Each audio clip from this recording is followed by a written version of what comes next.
ગયા મંગળવારથી અડધું શહેર ખાડીપુરના સકંજામાં ફસાયેલું છે। આજે તારીખ 26મી જૂને પૂર્ણા ગીતાનગર વિસ્તારમાં 3 થી 4 ફૂટ પાણી ભરાયેલા છે। અહીં એક સંદીપ શર્મા અને તેમની પત્ની ગૌરીબેન રહે છે। ગૌરીબેન 8 માસના ગર્ભવતી છે।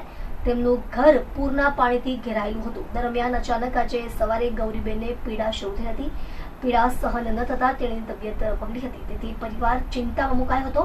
તેના ઘરની બહાર 3 થી 4 ફૂટ પાણી હોય તેને હોસ્પિટલ સુધી કેમ લઈ જવી તે પ્રશ્ન ઉભો થયો હતો। તાત્કાલિક જ પરિવાર દ્વારા સ્થાનિક તંત્રને જાણ કરવામાં આવતા ફાયર વિભાગની ટીમ તરત જ દોડી ગઈ હતી।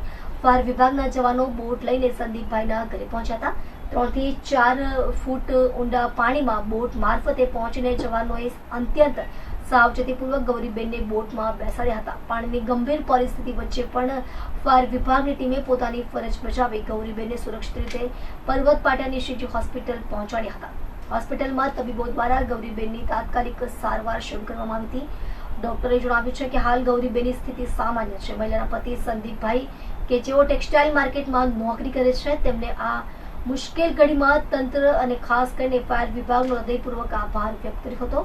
તેમણે જણાવ્યું હતું કે હાલ તેમની પત્નીની તબિયત સારી છે। આ અંગે સ્થાનિકોએ કહ્યું કે ફાયર અને પોલીસ છેલ્લા 3-4 દિવસથી સતત અસરગ્રસ્તોની મદદ કરી રહી છે, પરંતુ પાલિકાનું તંત્ર ગાયબ છે।